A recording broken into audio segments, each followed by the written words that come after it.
ঈদের দিন কি কি করণীয় জানার দরকার আছে না? এক নম্বর হলো ফজরের নামাজ জামাতে আদায় করা। আমাদের দেশে অনেকেই ঈদের আনন্দে ফজরের নামাজ জামাতে আদায় করি না, আছে না? নাই জাস্ট ঈদ, এই আনন্দে ফজরের নামাজ জামাতে পড়ার কথা মনে থাকে না। অথচ রাসূল করিম সাল্লাল্লাহু আলাইহি ওয়াসাল্লাম হাদিসের মধ্যে বলেন, যদি তারা এশা এবং ফজরের নামাজের গুরুত্ব কত বেশি এটা তারা জানতো, তাহলে হামাগুড়ি দিয়ে তারা জামাতে শামিল হতো। জোরে বলেন সুবহানাল্লাহ। রাসূল করিম সাল্লাল্লাহু আলাইহি ওয়াসাল্লাম বলেন, যদি এশা এবং ফজরের গুরুত্ব তারা বুঝতো, তাহলে হামাগুড়ি দিয়ে তারা জামাতে শামিল হতো। জোরে বলেন সুবহানাল্লাহ। তাহলে ফজরের সালাত জামাতে আদায় করতে হবে, এক নাম্বার কাজ। দুই নাম্বার হলো ঈদের দিনে অন্যতম গুরুত্বপূর্ণ বিষয় হলো ঈদের সালাত আদায় করা। হাদিসে এসেছে বিশ্বনবী সাল্লাল্লাহু আলাইহি ওয়াসাল্লাম ঈদুল ফিতরে বের হয়ে 2 রাকাত ঈদের নামাজ আদায় করতেন। এর পূর্বে অন্য কোনো নামাজ তিনি পড়তেন না। তাহলে 2 রাকাত ঈদের সালাত আদায় করা আমাদের জন্য ওয়াজিব, আমাদের জন্য ওয়াজিব। 3 নাম্বার হলো ঈদের দিন গোসল করা। ঈদের দিন গোসল করার মাধ্যমে পরিষ্কার পরিচ্ছন্নতা অর্জন করা একান্ত প্রয়োজন। ইবনে ওমর রাদিয়াল্লাহু তাআলা আনহু থেকে বিশুদ্ধ সূত্রে বর্ণিত আছে, তিনি ঈদুল ফিতরের দিন ঈদগাহে যাওয়ার পূর্বে গোসল করতেন। নবী করিম সাল্লাল্লাহু আলাইহি ওয়াসাল্লাম ঈদগাহে যাওয়ার পূর্বে তিনি গোসল করতেন। 4 নম্বরে পায়ে হেঁটে ঈদগাহে আসা। পায়ে হেঁটে ঈদগাহে আসা এটা হলো সুন্নাত। কি সুন্নাত? হযরত আলী রাদিয়াল্লাহু তাআলা থেকে বর্ণিত, তিনি বলেন, সুন্নাত হলো পায়ে হেঁটে ঈদগাহে আসা। যদি অনেক দূরে হয় সে কথা ভিন্ন। যেমন আমি তো আর পায়ে হেঁটে ঈদগাহে আসতে পারবো না, আমার এমনি ফজরের নামাজ পড়ে বের হলে তাই কষ্ট হয়ে যাবে। তাহলে যাদের বাসা কাছাকাছি তারা পায়ে হেঁটে ঈদগাহে আসবে, এক সাইড দিয়ে আসবে, দেওয়াল সহ অন্য সাইড দিয়ে যাবে। হাদিসে এসেছে নবী করিম সাল্লাল্লাহু আলাইহি ওয়াসাল্লাম ঈদের দিন পথ বিপরীত করতেন, অর্থাৎ যেই পথ দিয়ে তিনি আসতেন অন্য পথ দিয়ে তিনি যেতেন। যদি সেরকম সুযোগ না থাকে রাস্তার এই পাশ দিয়ে আসতে হবে, ওই পাশ দিয়ে যাইতে হবে। 5 নাম্বার করণীয় হলো ঈদের সালাত আদায়ের পূর্বে খাবার গ্রহণ করা। ঈদুল ফিতরের দিন করণীয় হলো ঈদগাহে যখন আমরা আসবো তখন আমাদের কিছু খেয়ে আসতে হবে। নবী করিম সাল্লাল্লাহু আলাইহি ওয়াসাল্লাম ঈদগাহে আসার পূর্বে, অর্থাৎ ঈদুল ফিতরে ঈদগাহে আসার পূর্বে তিনি খেজুর খেতেন। সেই খেজুর হতো বিজোড় সংখ্যা 1, 3, 5, 7 এইভাবে। কিন্তু ঈদুল আজহায় অর্থাৎ কোরবানি করার আগ পর্যন্ত, পশু জবাই করার আগ পর্যন্ত কিছু খাওয়া যাবে? জোরে বলেন যাবে না। তাহলে ঈদুল ফিতরে নবী করিম সাল্লাল্লাহু আলাইহি ওয়াসাল্লাম ঈদগাহে আসার পূর্বে তিনি কিছু খেয়ে আসতেন। হাদিসের মধ্যে এসেছে তিনি খেজুর খেয়ে আসতেন, সেটা বিজোড় সংখ্যা ছিল। 6 নাম্বার ঈদের শুভেচ্ছা বিনিময়। হাফেজ ইবনে হাজার রহমাতুল্লাহ আলাইহি বলেছেন, সাহাবায়ে কেরাম ঈদের দিন একে অপরের সঙ্গে দেখা হলে বলতেন তাকাব্বালাল্লাহু মিন্না ওয়া মিনকা। আবার কেউ কেউ বলতেন ঈদ মোবারক। এটা বলেও শুভেচ্ছা বিনিময় করা যায়। 7 নাম্বার হলো তাকবীর পাঠ করা। আল্লাহু আকবার, আল্লাহু আকবার, লা ইলাহা ইল্লাল্লাহু, আল্লাহু আকবার, আল্লাহু আকবার, ওয়ালিল্লাহিল হামদ। হযরত আব্দুল্লাহ ইবনে ওমর রাদিয়াল্লাহু তাআলা থেকে বর্ণিত, বিশ্বনবী সাল্লাল্লাহু আলাইহি ওয়াসাল্লাম ঈদুল ফিতরের দিন ঘর থেকে বের হয়ে ঈদগাহে পৌঁছা পর্যন্ত তাকবীর পাঠ করতেন। জোরে বলেন সুবহানাল্লাহ। যখন সালাত শেষ হয়ে যেত তখন তিনি আর তাকবীর পাঠ করতেন না। ওই দিনে বিশেষভাবে ঈদগাহের উদ্দেশ্যে যখন বের হবেন, ওই ঈদের সালাতের অপেক্ষায় যখন থাকবেন, তখন গুরুত্ব সহকারে তাকবীর পাঠ করতে হবে ঈদুল ফিতরে। তবে মাথায় রাখতে হবে, খতিব যখন খুতবা দিবেন, অর্থাৎ খতিব যখন খুতবা দেওয়ার জন্য দাঁড়িয়ে যাবেন, খুতবার মধ্যে কয়েকটা তাকবীর থাকে, সেই সময় কোনো মুসল্লির জবান থেকে খুতবা বের হবে না। সেই সময় চুপ করে নীরবতা পালন করে খুতবা শুনতে হবে। 8 নাম্বার হলো নতুন বা পরিচ্ছন্ন পোশাক পরিধান করা। এই দিনে সকল মানুষ একত্রিত হয়, তাই প্রত্যেক মুসলমানের উচিত হলো এই দিনে আল্লাহর নিয়ামতের সর্বোচ্চ শুকরিয়া আদায় করা এবং সর্বোচ্চ শুকরিয়া আদায় করে আমার যা সামর্থ্য আছে সেই সামর্থ্য অনুযায়ী সুন্দর পোশাক, পরিচ্ছন্ন পোশাক পরিধান করতে হবে। হযরত আব্দুল্লাহ ইবনে আমর রাদিয়াল্লাহু তাআলা থেকে বর্ণিত, বিশ্বনবী বলেন, আল্লাহ পাক তার বান্দার উপরে তার প্রদত্ত নিয়ামতের প্রকাশ দেখতে খুবই পছন্দ করেন। অর্থাৎ আল্লাহ পাক আপনাকে সামর্থ্য দিয়েছেন, আপনি আপনার সামর্থ্য অনুযায়ী পরিচ্ছন্ন পোশাক, সুন্দর পোশাক না কিনে আপনি কিপটামি করলেন, তাহলে আল্লাহ নিয়ামতের শুকরিয়া আদায় হলো না। আল্লাহ নিয়ামতের শুকরিয়া আদায় করতে হবে। আপনাকে সর্বোচ্চ আল্লাহ পাক যেটা দিয়েছেন সামর্থ্য অনুযায়ী, এই দিনে, পবিত্র দিনে, যেই দিনটা আল্লাহ পাক আমাদের জন্য নির্ধারণ করেছেন, এই দিনে আমাদেরকে সুন্দর পোশাক পরিধান করতে হবে। ইবনুল কাইয়্যিম রাহিমাহুল্লাহ বলেছেন, নবী করিম সাল্লাল্লাহু আলাইহি ওয়াসাল্লাম 2 ঈদেই ঈদগাহে যাওয়ার পূর্বে সর্বোত্তম পোশাক নবীজি পরিধান করতেন। জোরে বলেন সুবহানাল্লাহ। 9 নাম্বার, ঈদের খুতবা শ্রবণ করা। ঈদের খুতবা পাঠ করা হলো সুন্নাত, কিন্তু শোনা হচ্ছে ওয়াজিব। শোনা কি? ওয়াজিব। আব্দুল্লাহ বিন সায়েদ রাদিয়াল্লাহু তাআলা থেকে বর্ণিত, তিনি বলেন, আমি বিশ্বনবীর সাথে ঈদ উদযাপন করলাম। যখন তিনি ঈদের সালাত শেষ করলেন, তখন বললেন, আমরা এখন খুতবা দিব, যার ভালো লাগে সে শুনো, আর যদি তার কারোর খারাপ লাগে, বিশৃঙ্খলা না করে তোমরা, তাহলে সে যেন চলে যায়। এজন্য ঈদের খুতবা মনোযোগ দিয়ে শ্রবণ করতে হবে। ঈদের খুতবা শ্রবণ করার সময় কোনো কথা বলা যাবে? জোরে বলেন। 10 নম্বর করণীয় হলো বেশি বেশি দোয়া এবং ইস্তেগফার করতে হবে, কারণ দোয়ার মাধ্যমে ভাগ্য পরিবর্তন হয়। ইস্তেগফার সার্বক্ষণিক, আল্লাহ আমি এই একটা মাস সিয়াম সাধনা করেছি, আমার তারাবি, আমার সাহরি, আমার ইফতারি কবুল হলো কিনা। প্রকৃত ইমানদার, প্রকৃত মুসলমান যে সর্বক্ষণিক পেরেশানির মধ্যে থাকে, যে আল্লাহ একটা মাস সিয়াম সাধনা করেছি, কত ত্রুটি বিচ্যুতি হয়েছে, এই ত্রুটি বিচ্যুতি থেকে আল্লাহর কাছে ইস্তেগফার করে, তাওবা করে, আল্লাহর কাছে রোনাজারি করে, ক্রন্দন করে, এই হলো প্রকৃত ইমানদার। কথা বলুন ঠিক কিনা? আমার প্রাণের ভাইরা, এই জন্যে এই পবিত্র দিনে আমাদেরকে বেশি বেশি আল্লাহর কাছে তাওবা করতে হবে, বেশি বেশি ইস্তেগফার করতে হবে, যে আল্লাহ তাআলা একটা মাস সিয়াম সাধনা করেছি, একটা মাস রোজা পালন করেছি। সাহাবায়ে কেরাম যখন ঈদ আসলে পরে আমাদের মতো আনন্দ উল্লাস করতেন না, আমাদের মতো গতানুগতিক আনন্দ উল্লাসে তারা লিপ্ত হতেন না। সাহাবায়ে কেরাম প্রেসারির মধ্যে থাকতেন, যে আল্লাহ একটা মাস সিয়াম সাধনা করলাম, একটা মাস ইবাদত বন্দেগী করলাম, আমার তারাবি, আমার ইফতারি, আমার সাহরি তোমার কাছে কবুল হয়েছে কিনা, এটা নিয়ে তারা চিন্তিত থাকতেন। এই জন্যে এইগুলো নিয়ে আমাদের চিন্তিত থাকতে হবে এবং আল্লাহর কাছে রোনাজারি করতে হবে, যেন আল্লাহ তাআলা আমাদের তারাবি, আমাদের সাহরি, আমাদের ইফতারি যেন কবুল করে নেয়। জোরে বলেন আমিন। তাহলে 10 নম্বর হলো বেশি বেশি তাওবা করতে হবে, ইস্তেগফার করতে হবে। ঈদের দিন আল্লাহ তাআলা অনেক বান্দাকে মাফ করে দেন। কেউ কেউ বলেন ঈদের দিন আল্লাহ তাআলা একদল মানুষকে মাফ করে দিবেন, যেমনি ভাবে তার মা একটা, তেমনি ভাবে তার মা একটা নিষ্পাপ শিশু প্রসব করে। একটা শিশু জন্মগ্রহণ করলে যেমন তার কোনো গুনাহ থাকে না, ঠিক তেমনি ঈদের দিন আল্লাহ তাআলা একদল মানুষকে ক্ষমা করে দেবে, একদল মানুষকে আল্লাহ তাআলা মাফ করে দিবেন। কিন্তু মাফ কাদেরকে করবেন?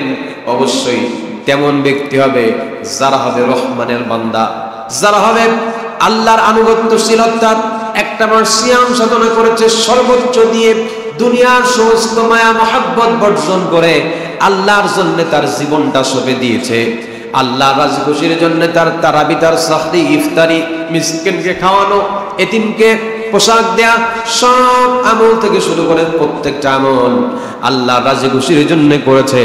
এই রকম ব্যক্তিকে আল্লাহ তাআলা ওই পবিত্র দিনে আল্লাহ তাআলা ক্ষমা করে দিবে। আল্লাহ তাআলা ইচ্ছা করলে ওই রকম মানুষকে, আল্লাহ তাআলা আনুগত্যশীল বান্দা বান্দীকে আল্লাহ তাআলা ক্ষমা করে দিতে পারে। এজন্য এই দিনে আমাদেরকে বেশি বেশি তাওবা করতে হবে, বেশি বেশি ইস্তেগফার করতে হবে, যাতে করে আল্লাহ তাআলা আমাদের সমস্ত অপরাধ যেন আল্লাহ তাআলা ক্ষমা করে দেয়।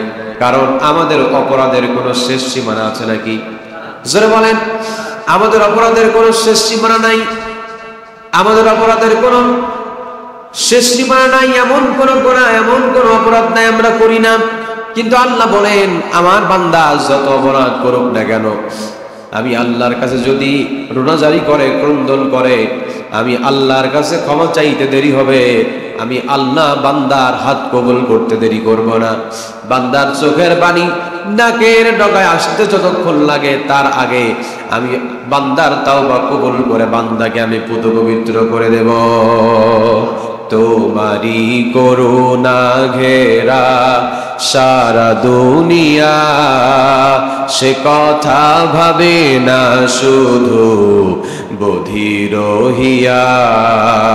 তোমারি করুণা ঘেরা সারা দুনিয়া, সে কথা ভাবে না শুধু বধির হিয়া। কখনো তোমারে যদি ভুলি, হেদায়েতের আলো জেলে নিয় কাছে তুলি।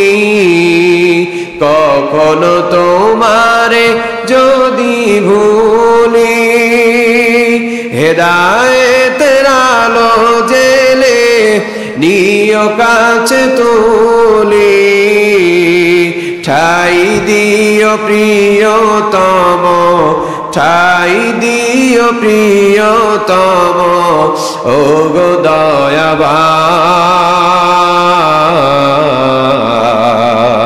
তুমি রহমান, তুমি মেহেরবান। অন্ধ গাহে না শুধু তোমারি গুণগান, বোঝে ও বোঝে না তব শান মেহেরবান। জনম জনম যদি গাই তোমারি মহিমা, গাওয়া শেষ হবে নাহি। জনম জনম যদি গাই তোমারি মহিমা, গাওয়া শেষ হবে নাহি। ভোরে ও ভরে না যেন, ভোরে ও ভরে না যেন সাহারায় প্রাণ। তুমি রহমান, তুমি মেহেরবান। অন্ধ গাহে না শুধু তোমারি গুণগান, বোঝেও বোঝে না তব শান। তুমি রহমান, তুমি মেহেরবান। আল্লাহ থেকে দয়ার কেউ আছে? জোরে বলেন। এজন্য আল্লাহর কাছে তাওবা করতে হবে, যাতে করে আল্লাহ পাক আমাদের সকল গুনাহগুলো ক্ষমা করে দেয়। 11 নম্বর করণীয় হলো মুসাফা এবং মুআনাকা করা। মুসাফা এবং মুআনাকা করার মাধ্যমে পারস্পরিক সম্পর্ক বৃদ্ধি পায়। আমাদের মধ্যে অনেকে আছে মনোমালিন্য, কথা কাটাকাটি, কথাবার্তা নাই, এমন আমাদের সমাজে আছে না? দীর্ঘদিন কথাবার্তা আমরা যে কোনো কারণে হোক বলি না, কিন্তু এটাই হলো উত্তম সময়। রাগ ক্রোধ দমন করে, রাগ ক্রোধ সবকিছু ঝেড়ে ফেলে আমাদের এই পবিত্র দিনে আমাদেরকে যাদের সাথে আমাদের মনোমালিন্য আছে তাদের বুকে জড়াই নিতে হবে। কারণ কয়দিন বা বাঁচবো, যে কোনো সময় ডাক আসলে সাড়া দিতে হবে। এত অহংকার, এত গর্ব, এত দাপট দেখি কোনো লাভ আছে? আসলে বলেন, নিজে থেকে বুকে জড়াই নিতে হবে।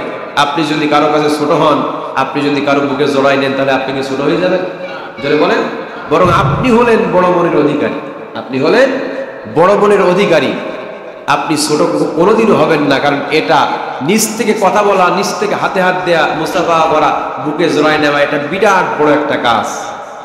আপনি নিরহংকার মুক্ত যদি এটা আপনি করতে পারেন। এজন্য এই পবিত্র দিনে যাদের সাথে মনোমালিন্য আছে, সে হোক ভাই, হোক চাচা, হোক প্রতিবেশী, যেই হোক না কেন, আগে থেকে তাকে বুকে জড়াই দিতে হবে যে আমার ভুল হয়ে গেছে, বা আমরা যে কোনো কারণে হয়তো আমাদের মধ্যে মনোমালিন্য ছিল, কথাবার্তা ছিল না, আজকে থেকে সব ভুলে গেলাম, বুকে জড়াই নিয়ে সব পূর্বের সবকিছু ভুলে যেতে হবে। আল্লাহ পাক যেন তৌফিক দান করেন। জোরে বলেন, একটা আমল আমরা করতে পারবো না, একটা কাজ করতে পারবো না? সকলে বলছি ইনশাআল্লাহ, অন্তর থেকে বলছি ইনশাআল্লাহ। 12 নম্বর হলো ফিতরা দেয়া। কি দেয়া? ফিতরা দেয়া। ভাই যে প্রশ্ন করেছেন এর মধ্যে হয়তো উত্তরটা পেয়ে যাবেন, মনোযোগ দিয়ে খেয়াল করেন। বিশ্বনবী সাল্লাল্লাহু আলাইহি ওয়াসাল্লাম ঈদের সালাত আদায়ের পূর্বে ফিতরা আদায় করার আদেশ দিয়েছেন, অর্থাৎ ঈদের নামাজ ঈদগাহে আসার পূর্বে ফিতরা পরিশোধ করার আদেশ দিয়েছেন নবী করিম সাল্লাল্লাহু আলাইহি ওয়াসাল্লাম। ফিতরা কেন দিব? প্রশ্ন আসতে পারে না যে আমরা ফিতরা কেন দিব? গতানুগতিক প্রতি বছর ফিতরা দিতে হয়, আমরা তাই দেই। ফিতরা আমরা কেন দিব? রোজার ভুল ত্রুটির কথা বিবেচনা করে রাসূল পাক সাল্লাল্লাহু আলাইহি ওয়াসাল্লাম সাদাকাতুল ফিতর আদায়ের নির্দেশ দিয়েছেন। যেমনি ভাবে নামাজ ভুল হলে সাহু সিজদা দেয়া লাগে। কি দেয়া লাগে? নামাজ ভুল হলে সাহু সিজদা না দিলে কি আপনার নামাজ হবে? জোরে বলেন। তারপরে যখন মানুষ হজ করতে যায়, হজ করতে যাওয়ার সময় হজের ভুল ত্রুটি থাকে, হজের ভুল ত্রুটি রক্ষার্থে দম দেয়। দম মানে কোরবানি, অতিরিক্ত কোরবানি। কি দেয়? অতিরিক্ত কোরবানি। এই ভুল ত্রুটি, হজের ভুল ত্রুটি রক্ষার্থে যদি আপনি দম না দেন, অতিরিক্ত কোরবানি না দেন, তাহলে আপনার হজ হবে না। ঠিক তেমনি ভাবে রোজার ভুল ত্রুটির কথা বিবেচনা করে রাসূল পাক সাল্লাল্লাহু আলাইহি ওয়াসাল্লাম সাদাকাতুল ফিতর আদায়ের নির্দেশ দিয়েছেন। ফিতরা কখন দিবেন?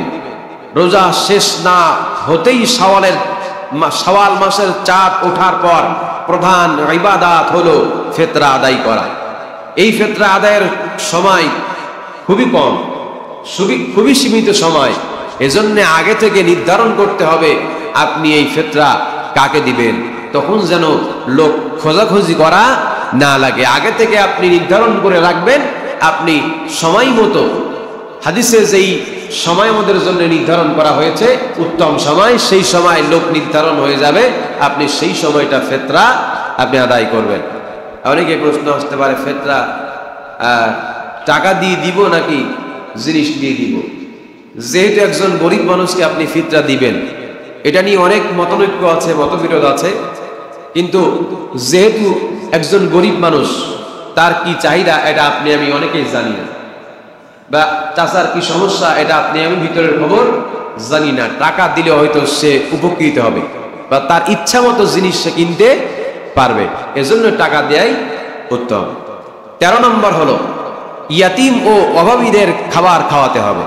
এতিমের খোঁজ খবর নেয়া, তাদের খাওয়ানো এবং সম্ভব হলে তাদের নতুন পোশাকের ব্যবস্থা করা, এটা ইমানদারের অন্যতম বৈশিষ্ট্য। অর্থাৎ অনেকেই আমাদের এলাকায় অনেক এতিম বাচ্চা আছে, অনেক এতিম আছে যাদের বাবা 10 বছর 15 বছর হারিয়ে ফেলেছে, তাদের সংসার ভালোভাবে চলে না। খোঁজ নিয়ে দেখলে অনেকেই আছে না নাই? যারা বলেন আপনি আপনার পরিবারের জন্য 10,000 টাকা দিয়ে মার্কেট করেছেন, কিন্তু সেই এতিমের জন্য আপনি 500 টাকা খরচ করতে পারলেন না, আপনার মধ্যে ইমানের, আপনি ইমানদার হতে পারবেন না। পারবেন কি? যারা বলেন। তাহলে অন্যের ব্যথায় যদি আমি আপনি ব্যতীত না হতে পারি, তাহলে কিসের মুসলমান, কিসের ইমানদার? আজকে ফিলিস্তিনের এই অবস্থা, আজকে তাদের ঈদ কিভাবে কাটতেছে? 1 লক্ষ 1.5 লক্ষ প্লাস মানুষ গত রাত্রে একসঙ্গে তারা নামাজ আদায় করেছে, লাইলাতুল কদর তালাশ করার জন্য তারা একত্রিত হয়েছে। কি অবস্থা! আজকে তাদের ঈদের কথা মনে নাই, আছে নাকি? জোরে বলেন। তাদের ঈদের কথা মনে নাই। কি কষ্ট, কি দুঃখ, দুর্দশার ভিতর দিয়ে তারা প্রতিটা দিন, প্রতিটা রাত অতিবাহিত করতেছে। যে কোনো সময় আবার হায়নার দল তাদের উপরে আক্রমণ করতে পারে। জোরে বলেন ঠিক না বেটি? এজন্য আজকে মুসলমান ভাই, তাদের থেকে আমরা অনেক দূরে। অনেকে প্রশ্ন আসতে পারে, হুজুর আমরা কি করে তাদেরকে সহযোগিতা করব? কিভাবে আমরা তাদের সহযোগিতা করব?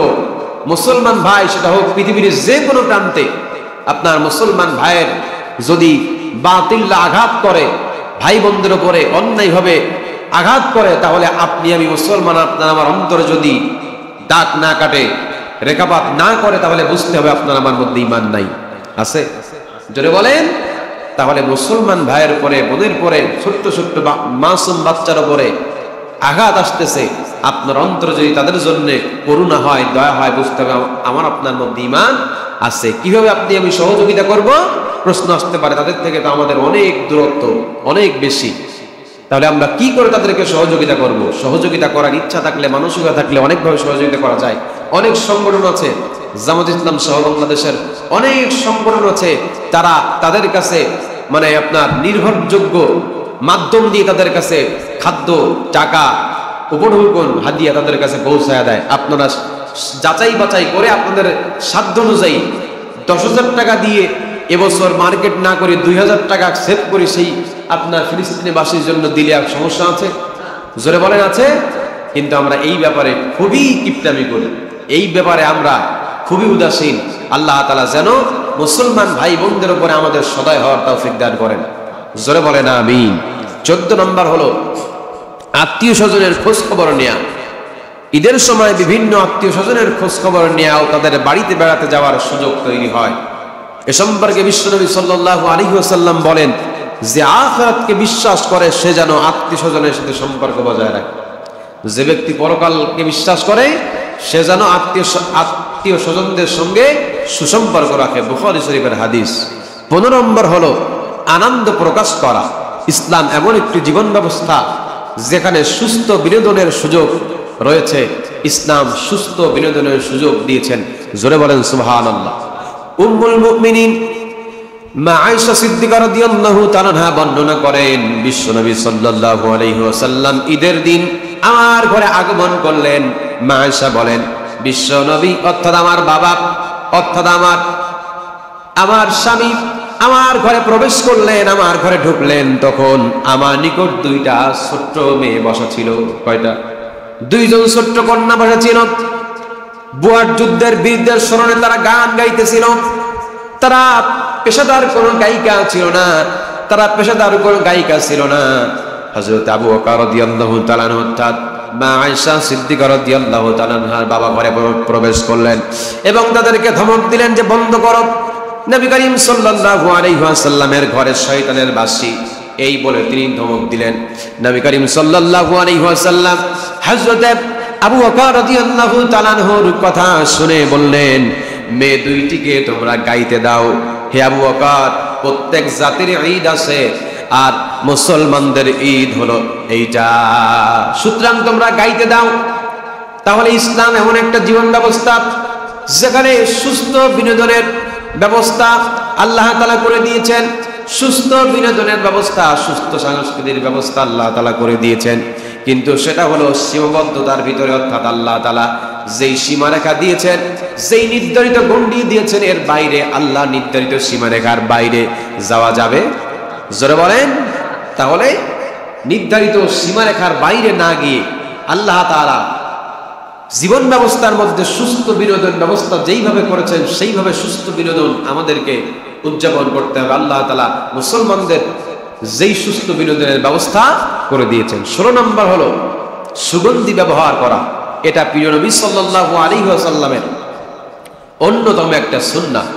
রাসূল পাক সাল্লাল্লাহু আলাইহি ওয়াসাল্লাম এতটাই সুগন্ধি ব্যবহার করতেন, রাস্তা দিয়ে তিনি যখন হেঁটে যেতেন তখন মানুষ বুঝতেন যে প্রিয় নবী সাল্লাল্লাহু আলাইহি ওয়াসাল্লাম হেঁটে যাচ্ছেন। জোরে বলেন সুবহানাল্লাহ। জন্ম আমার নবী যুগে হলে কেমন হতো, দুনয়নে রাসূল পাক দেখিলে কেমন হতো, দুনয়নে রাসূল পাক দেখিলে কেমন হতো, জন্ম আমার নবী যুগে হলে কেমন হতো।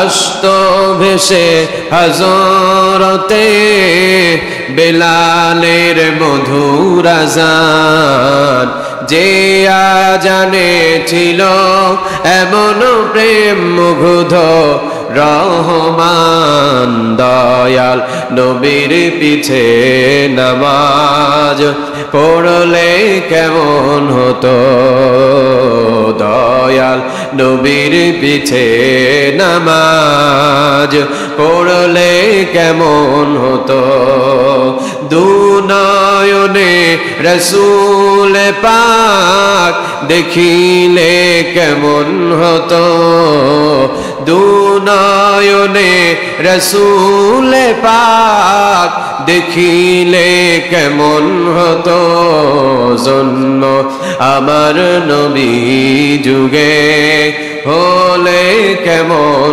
হতো। পড়ছি নাতে রসূল আমি পাশে বসা নবী, নাতে রসূল শুনে নবী দিলেন মুস্কি হাসি।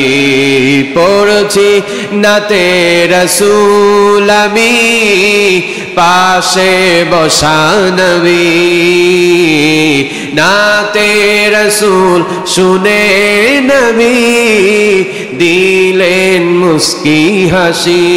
নবী যদি আমায় বুকে নিত দৃশ্য কেমন হতো, নবী যদি বুকে টেনে নিত দৃশ্য কেমন হতো। দুনয়নে রসূল পাক দেখিলে কেমন হতো, দুনয়নে রসূল পাক দেখিলে কেমন হতো, জন্ম আমার নবী যুগে হলে কেমন হতো, জন্ম আমার নবী যুগে হলে কেমন হতো। তাহলে এই ঈদের দিন যা যা করণীয় এটা আমরা মোটামুটি জেনেছি না? আল্লাহ তাআলা যেন আমাদের আমল করার তৌফিক দান করেন, সকলেই বলুন আমিন। এবার আসেন ঈদের দিন কি কি করা যাবে না। এক নম্বর হলো ঈদের দিন সিয়াম পালন করা, বছরের 5 দিন রোজা রাখা হারাম। এক নম্বর হলো ঈদুল ফিতরের দিন, আর 2 নম্বর ঈদুল আজহা, আর ঈদুল আজহার পরের 3 দিন, এই 5 দিন বছরের রোজা রাখা হারাম। বিশ্বনবী সাল্লাল্লাহু আলাইহি ওয়াসাল্লাম ঈদুল ফিতর ওটা বসা থাকবে কাল কিয়ামতের কঠিন ময়দানে, তার সঙ্গে তার হাসর নাসর হবে। এখন নবীজির ভালোবাসা যদি আপনার আমার মধ্যে থাকে তাহলে তাকে অনুসরণ করব যে নবীজি কি করে ঈদ উদযাপন করেছেন, তার ঈদ উদযাপন করার নীতিমালা কেমন ছিল, সেইগুলো মেনে আমাদেরকে ঈদ উদযাপন করতে হবে। গর্হিত কাজ ইহুদি খ্রিস্টানদের কৃষ্টি কালচার অনুসরণ করে ঈদ উদযাপন করা যাবে না।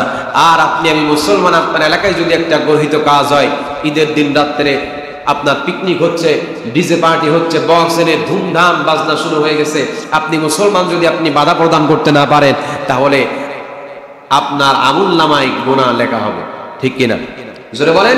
রাসূল কারীম সাল্লাল্লাহু আলাইহি ওয়াসাল্লাম হাদিসের মধ্যে বলেন, যে ব্যক্তি কোনো খারাপ কাজ হতে দেখে প্রথমে সে যেন তার হাত দিয়ে প্রতিহত করে। কি দিয়ে? হাত দিয়ে প্রতিহত করে।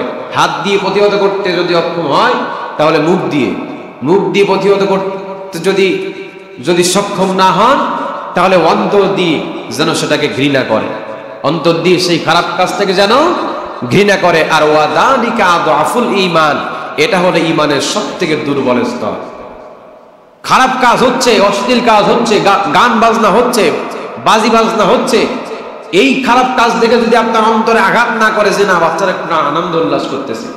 আমাদের সমাজে অনেকে আছে না এমন যে বাচ্চারা একটু ঈদের দিন আনন্দ উল্লাস করতেছে, এমন যদি আপনার অন্তরেও যদি আপনার প্রকাশ পায় তাহলে আপনি নিজে নিজে বুঝবেন যে আপনার মধ্যে ঈমান নাই। কারণ খারাপ কাজ হচ্ছে, আপনার এটা দেখে যদি আপনার অন্তরে খারাপ না লাগে তাহলে ঈমান আপনার মধ্যে নাই।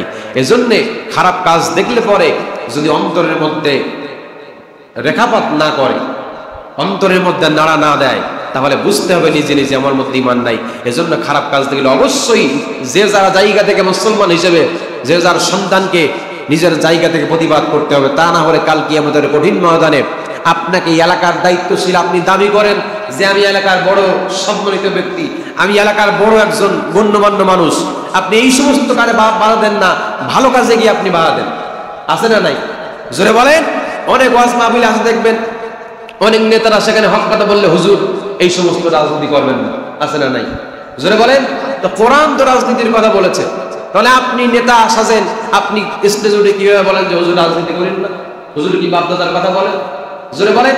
এই সমস্ত জায়গায় আপনি কথা বলতে পারেন, আপনি আমি কথা বলতে পারি, কিন্তু যখনই এলাকায় একটা খারাপ কাজ হয় তখন আপনি আমি মুসলমান হিসেবে বাধা প্রদান করতে পারি না। তাহলে আপনি আমি প্রকৃত মুসলমান বলে দাবি করতে পারি? জোরে বলেন। আল্লাহ তাআলা এটা বোঝার তৌফিক যেন সকলকে দান করেন, জোরে বলো না আমিন। 3 নাম্বার হলো নারী পুরুষ একে অপরের বেশ ধারণ করা। হযরতে আব্বাস রাদিয়াল্লাহু তাআলা আনহু থেকে বর্ণিত, বিশ্বনবী সাল্লাল্লাহু আলাইহি ওয়াসাল্লাম পুরুষের বেশ ধারণকারী নারী এবং নারীর বেশ ধারণকারী পুরুষকে অভিসম্বোধন করেছেন।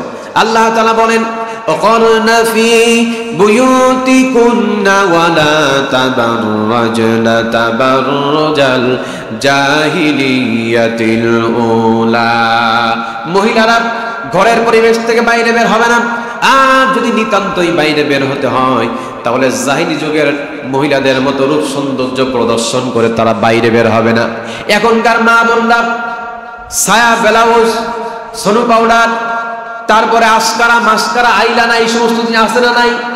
এইগুলো কিনে দিয়ে মরি আমরা, আর এগুলো দেখে মজা মারে হলো বাইরের ভ্যানসা লোকার দোকানদাররা। জোরে বলেন। যখনই তাদের বউ নিয়ে রাস্তায় বের হয়, যদি তাকে বলা হয় যে আপনি একজন মুসলমান, আপনি কেন বিপদে আপনার বউকে বের করলেন? সে বলে, আমি আর কতকাল দেখবো, এলাকার লোকের হক নেই, আছে না নাই? যদিও মুখ দিয়ে বলে না, কিন্তু তার কাজ করে প্রকাশ পায়। নিজের বউ সুন্দর, নিজের বউ সুন্দরী বলে সে শুধু একা দেখেই সন্তুষ্ট না, বাইরের মানুষকে দেখাতে চায়। এমন লোক সমাজের মধ্যে আছে না নাই? কথা বলেন, আছে না নাই? তাহলে আপনাকে জবাবদিহি করা লাগবে। নামাজ যেমন আপনার উপরে ফরজ, রোজা যেমন আপনার উপরে ফরজ করা হয়েছে, হজ যেমন ফরজ, যাকাত যেমন ফরজ, পর্দাও ঠিক তেমন ফরজ। কথা বলেন ঠিক কিনা?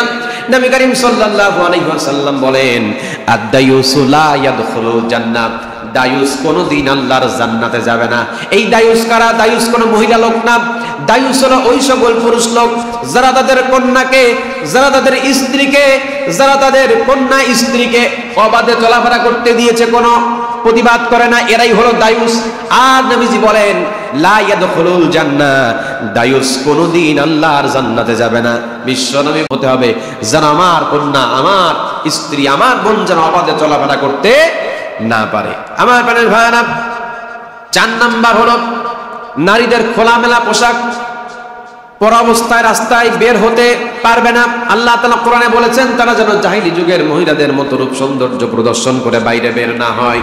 5 নাম্বার হলো গান বাজনা, অশ্লীল সিনেমা এবং নাটক দেখা থেকে আমাদের নিজেদেরকে বিরত থাকতে হবে। বাংলাদেশে এমন একটা দেশ, যেই দেশে যখন ঈদ আসে 7 দিন ব্যাপী, 10 দিন ব্যাপী এক একটা টিভি চ্যানেল আপনার ছায়াছবির আয়োজন করে, যে 10 দিন ধরে এই ছবি দেখানো হবে, শাকিব খানের ছবি দেখানো হবে, এই দিন মান্নার ছবি দেখানো হবে, এই দিনের ছবি দেখানো হবে। জোরে বলেন। আর আমরা প্রতীক্ষায় থাকি কোন দিন কোন ছবি দেখানো হবে, তাই নিয়ে আমরা প্রতীক্ষায় থাকি যে কখন সেই সময় আসবে। জোরে বলেন ঠিক কিনা? তাহলে এইগুলো থেকে আমাদেরকে পরহেজ থাকতে হবে, বিরত থাকতে হবে। 6 নাম্বার, জামাতের সাথে ফজরের নামাজ আদায় করতে হবে। 7 নাম্বার হলো অপচয় করা যাবে না। আল্লাহ তাআলা বলেন, ইন্নাল মুবাযযিরিনা কানু ইখওয়ানাশ শায়াতিন, নিশ্চয় যারা অপচয় করে এরা হলো শয়তানের ভাই। কাদের ভাই? শয়তানের ভাই। আমার প্রাণের ভাইরা, ঈদের কেনাকাটায় কত অপচয় আমরা করে ফেলি। বিত্তশালীরা 5,000 টাকা হলেই যেখানে মার্কেট হয় সেখানে 20,000 টাকা খরচ করে পরিবারের পিছনে। জোরে বলেন। কিন্তু এদিকে আশপাশের মানুষ এমন এতিম আছে, এমন অভাবী আছে, এমন মিসকিন আছে যাদের খাওয়া হয় না, একটা নতুন 500 টাকার পোশাক তাদের জুড়ে না। আমরা পরিবারের জন্য 20,000 টাকা খরচ করতে পারি, কিন্তু এতিম বাচ্চাটার হাতে আমরা 500 টাকা তুলে দিতে পারি না। আসি না নাই? জোরে বলেন। এই কথাগুলো আমাদের এখান দিয়ে ঢুকে আর এখান দিয়ে বের হয়ে যায়। হুজুর যেখানে বলেছেন সেখানেই শেষ, কিন্তু বাইরে গিয়ে আর এই কথার কার্যকর হবে না। কিন্তু এইগুলো থেকে আমাদের বের হয়ে আসতে হবে, না হলে আল্লাহর কাছে জবাবদিহি করতে হবে যে আপনি আপনার পরিবারের জন্য 20,000 টাকা খরচ করতে পারলেন। আপনি কেমন আপনার মনুষ্যত্ববোধ যে আপনার পাশে একজন মিসকিন, একজন এতিম আছে, যার পেছনে আপনি 500 টাকা খরচ করতে পারলেন না। জোরে বলেন। এজন্য এই সমস্ত মানসিকতা থেকে আমাদেরকে বের হয়ে আসতে হবে। আমার প্রাণের ভাইরা, আবার অনেক জায়গা আছে দেখবেন একটা মাস তারাবি পড়ে, একটা মাস হুজুরের পিছনে তারাবি পড়ে, হুজুর একটা মাস তারাবি পড়ায়, কত কষ্টদার হয়। এই কষ্ট কাউকে বলে বোঝানো যাবে না। একদিন যখন একজন মুসল্লিকে ট্রেনে এই জায়গায় দেওয়া হবে, তখনই বুঝতে পারবে কত ধানে কত চাল। এই কথা বললে অনেকে খারাপ লাগতে পারে, কিন্তু খারাপ লাগার বিষয় না। এক মাসে হুজুরের হাতে 100 টাকা ধরায় দেয়। 150 টাকার কথা সভাপতি সাহেব গত জুমায় বলেছেন, তাই নিয়ে ঝগড়া, মন খারাপ করা যাবে না। একটা হুজুর যখন এখানে 30টা দিন নামাজ পড়াচ্ছে, কত কষ্ট তার হয়, কত প্রেশানি তার হয়। আপনি ইফতার করে আপনি রেস্টে চলে যান, আপনি ইফতার করে রেস্টে চলে যান, কিন্তু হুজুরের কোনো বিশ্রাম আছে?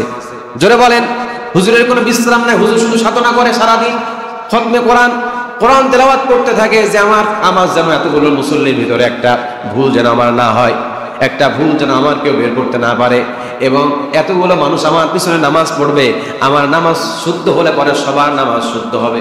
ঠিক না বেটি? তার হাতে তার পকেটে আমরা কি করে 100 টাকা বুঝে দেই? কিভাবে 100 টাকা সেই হুজুরের পিছনে বুঝে দেই? আমার প্রাণের ভাইরা, এজন্য এই ব্যাপারে আমরা খুবই উদাসীন। আমাদেরকে সর্বোচ্চ এই ব্যাপারে খরচ করা দরকার।